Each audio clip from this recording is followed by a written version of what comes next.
Nabi itu datang kepada Rasulullah. Saya sakit datang bagaimana dia? Saya apa?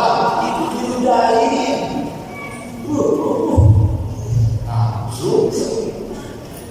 tapi kalau kita datang kepada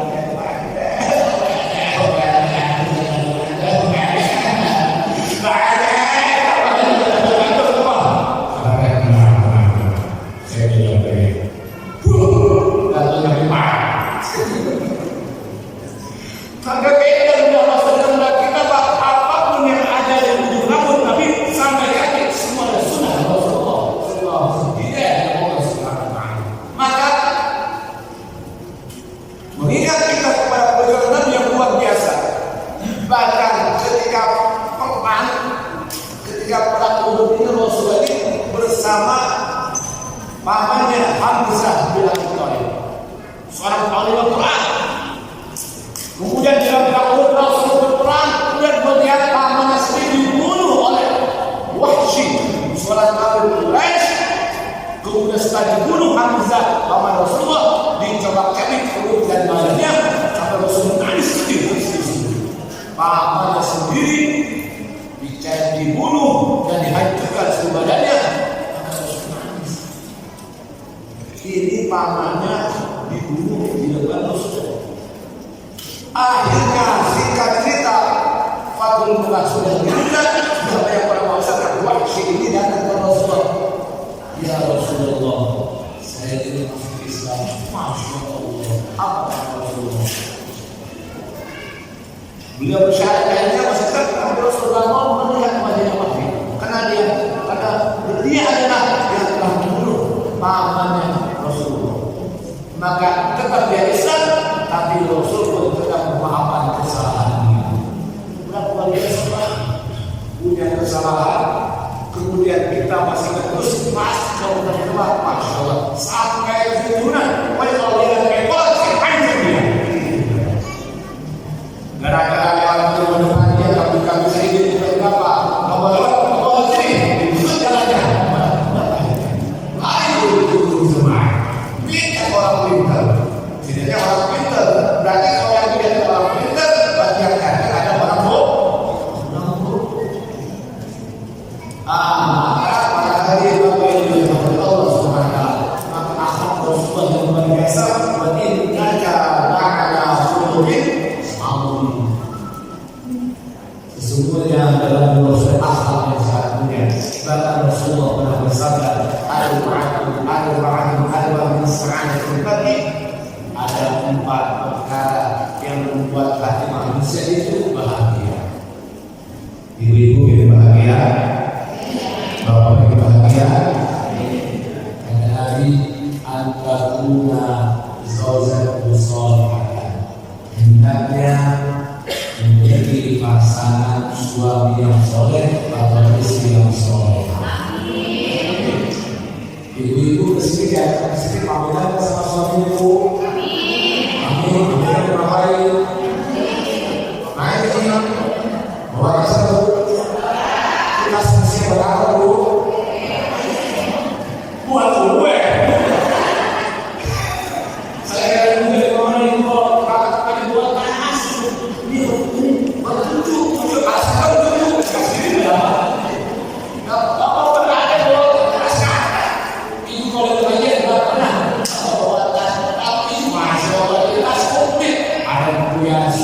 Ada handphone, ada tasnya juga, kakak ada kresek juga.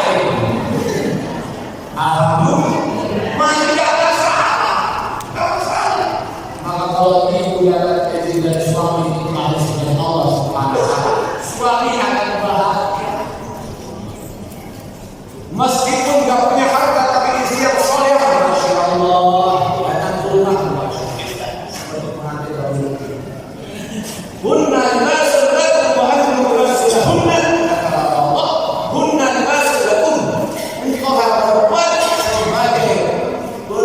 bagian atau menuntut keburukan dari suami kalian, dan kalau suami menuntut keburukan dari istri. Jangan sampai kejadian yang dulu kasih ulang lagi waktu masih mengajar baru kalau kayak patok muncul sampai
jalan sebenarnya kita akan berbeda.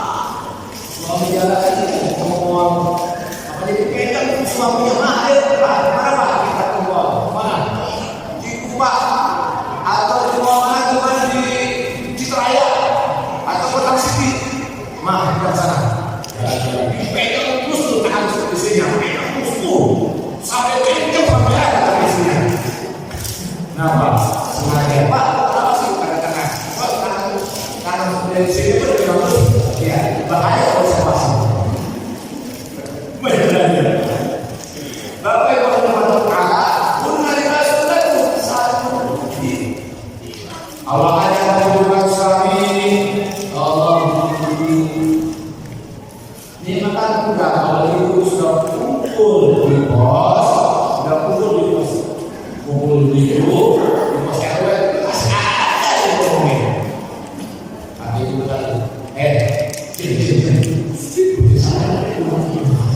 mau dulu apa itu yo makan kamu boleh bawa suami saya nggak ada bisa masak sama sekali kalau suami saya kata gula nggak bisa jangan suami saya makan nggak ada masalah suami itu maka bersyukur kepada Allah Subhanahu wa taala dengan suami tetap dia ada suami kita maka ketika dikumpul ketika haji mendapatkan suami itu tetap durhaka kepada suaminya.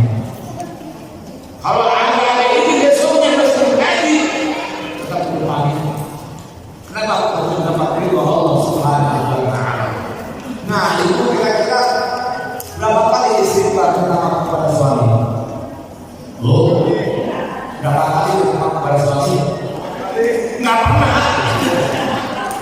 Suami berapa kali kepada suami? Ibu pernah dengar suami kalah kalau budak-budak yang lima? Pernah? Itu masalah sekali nggak ada. Itu Nabi Muhammad yang istighfar pada sehari 100 kali apa?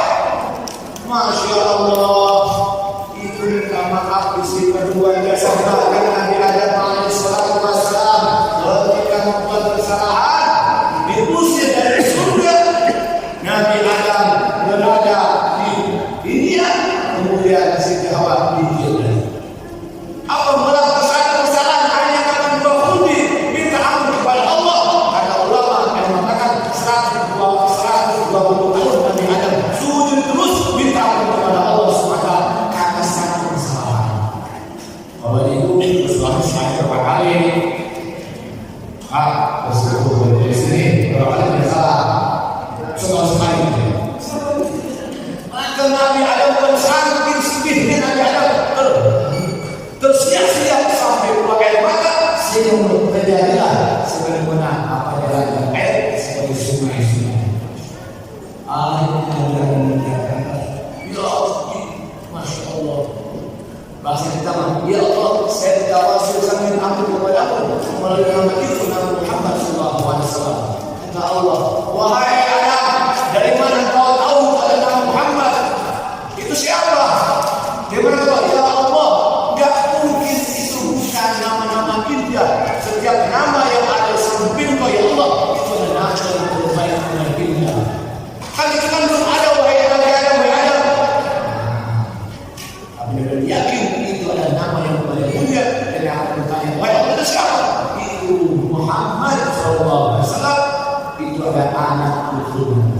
Maka saya tahu ya Allah dengan asma itu akan saya ampuni oleh Allah Subhanahu wa taala. Apa isi doanya? Rabbana ya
yang salah kali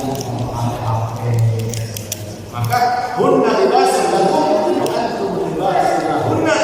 Jadikan kita sebagai penolong suami dan sebagai penolong menutupi kesalahan dari istri sendiri. Kemudian kata Rasulullah, wa auladuhum abrar. Ciri-ciri orang bahagia pada Nabi Muhammad SAW itu memiliki anak-anak yang berbakti kepada kedua orang tua. Jangan dulu. Kenapa dulu untuk ibu punya harta, bapak punya harta, punya uang ada, anak bisa berbakti, insya Allah itu pasti akan wajib sudah Allah Subhanahu Wa Taala. Maka penting dididik ilmu agama. Berapa banyak sekarang ibu, kemudian dibunuh oleh anaknya, seorang bapak dibunuh oleh anaknya. Kenapa? Ini karena nilai-nilai agama sudah tidak ada di dalam rumah tangga. Jarang orang baca surah Yasin ketika di rumah, jarang dibawa keras Al-Fatihah, jarang dibawa di rumah, jarang. Kenapa? Pantesan anak kita tidak pada orang apa? Warganya tidak ada suasana bacaan Al-Quran. Maka mulai ini Pak, kita baca Quran. Yang berani berapa? Itu akal Rasulullah Al-Quran. Berkah oleh Nabi. Masya Allah. Pulang masih baca Quran. Di depan kita ini. Bapaknya baca Quran di depan. Mamanya kali Masya Allah. Bapak. Ini ada pulang oleh Nabi. Hebat ini. Bismillahirrahmanirrahim. Alhamdulillahirabbil alamin. Waalaikumsalam. Nah, saudara, itu Pak, ayatnya maksudnya alhamdulillah. Itu wujudnya berat, masyaallah. Berat.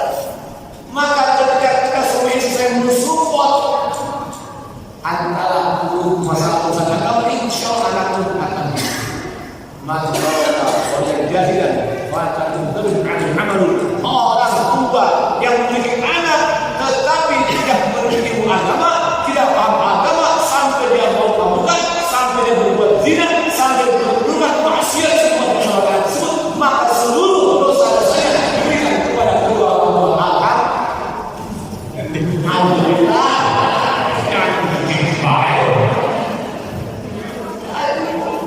Jangan sampai kita akan muda tua, Masya Allah. Muda di atas 40, 50, 60, naga 63 tahun, umurnya. Kalau ada umur 62 tahun, pulang sekali, hati-hati. Kalau umur itu rasanya sudah, kalau sudah pensiun, sudah ada yang cukup di mesin saja. Di mesin saja. Berkah oleh Nabi, Masya Allah, semangat. Ada satu sampai 7 semangat, itu masih semuanya. Namanya apa? Mana bapak keras dapat hidayah? Karena bapak itu banyak bapak yang Pak, nanti gimana urusan sembako gratis? Tak usah, nanti kasih deh Pak. Ini bapak itu bisa maka Pak Dewo, Pak, ini gimana bantuan sosial?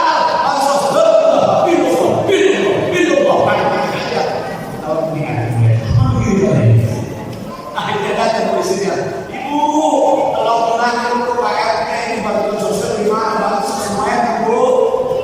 Ada suami saya, sering saya diberikan masing-masing ya. Kalau saya suruh kan semua pulas bukan semuanya. Akhirnya beres kan, pulang dari sini RT. Bu, gimana Bu? Beres semuanya, beres. Alhamdulillah Bapak. Berkahman Bapak lagi di mana? Diri sembako sebagai semuanya diberikan, beras semuanya diberikan, minyak semuanya. Di rumahnya nggak punya ada, Masya Allah, mati semua.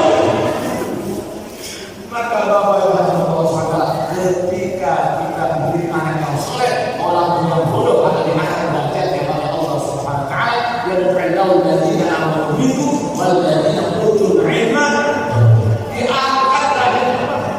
Orang tua yang tahu nggak bisa baca Quran tapi anak membaca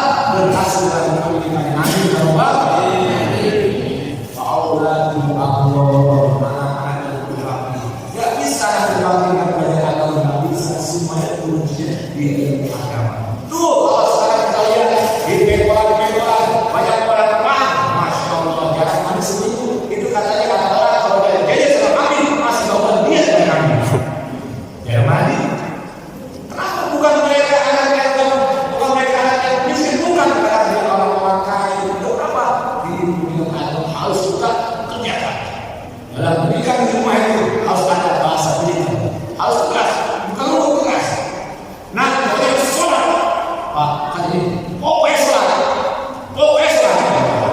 Nah, sekarang aja teman-teman semuanya dulu. Nah, itu maksudnya ketika terhadap akhlak di waktu kecil, maka anak akan terbiasa terus kebaikan akhlak orang tua kita dalam urusan ilmu.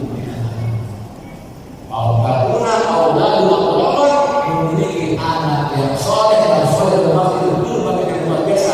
Harta tidak ada apa-apanya, jabatan tidak ada apa-apanya, tapi anak yang soleh itu sangat sempurna. Berapa banyak orang kaya hancur karena narkoba? Berapa banyak anak orang kaya jabatannya itu hancur karena anaknya berbuat zina dan sebagainya. Maka marilah kita berpikir kembali, jangan sampai di antara kita menjadi orang-orang yang baik, tidak beri akhlak kepada Rasulullah Sallallahu Alaihi Wasallam. Yang ketiganya yaitu waqtul sholihin, bertemu dengan orang-orang soleh, bertemu dengan orang-orang semuanya semuanya saya tenangnya betul berarti itu menikmati persalinan, ketenangan luar biasa. Baik bermulai hasilnya adalah itu ketenangan luar biasa. Maka satu sama Pak di rumah juga kemarin namanya Romi, rombongan ini. Saya nanya di depan itu pada semua masuk Allah mereka gimana saja. Nggak masalah. Itu bapak bertemu dengan orang soleh, niatkan karena Allah Taala itu akan tanda-tanda orang-orang bahagia kehidupannya dengan berdoa oleh Allah Subhanahu. Ku berdoa sama orang soleh, bahagia jadi soleh, bahagia bertambah soleh, tetangga kita yang pernah berdoa di masjid jadi makin soleh saja. Penting kita berdoa dengan orang soleh. Atau apa? Nanti bila kiamat dunia sama-sama akan mendapatkan hak Allah untuk saling berbagi syafaat. Maka jangan sampai kita jauhkan perkumpulan orang-orang soleh untuk menjadi agama untuk perkara baik. Itulah tanda-tanda kebahagiaan. Harta ada, usaha ada, berkumpul dengan orang soleh manusia luar biasa. Di dunia sudah diperlihatkan, amalkan kehadiran Allah Subhanahu. Yang keempat, yang terakhir, yang terakhir adalah yaitu warismu ibadi, rizkinya di tempatnya sendiri. Apa? Yang punya pekerjaan, kerjanya dari jauh-jauh, nggak di Australia, nggak di luar negeri. Apa? Itu rezeki yang paling mudah. Ada rezeki ketika bekerja masih mudah. Kerja dalam urusan kehidupan kita. Kalau pekerjaan kita punya suami kerja di Taiwan, harapannya bakal balik ke Bangka. Punya istri kerja di Arab sampai luar negeri, banyak kejadian sehingga lama-lama dia sulit pulang-pulang buat anak-anak itu hanya siapa ini. Banyak kasus juga itu karena jauh jaraknya, nggak terkontrol. Suami bisa hancur, istri bisa hancur, anak bisa hancur.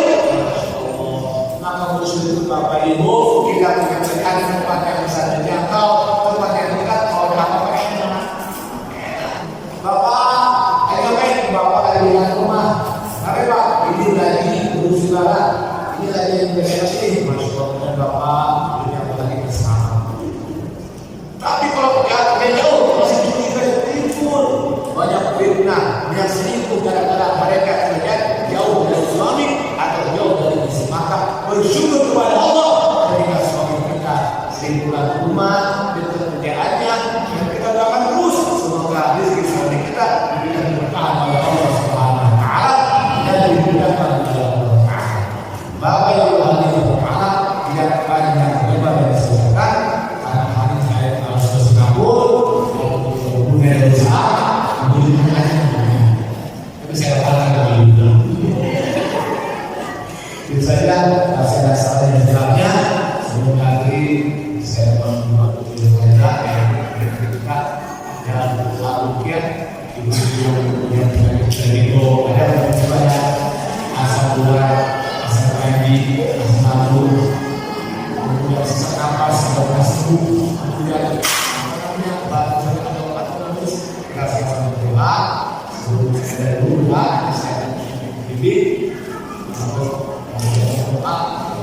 rupiah. Insyaallah kita sama Allah Subhanahu wa taala. Sekian, assalamualaikum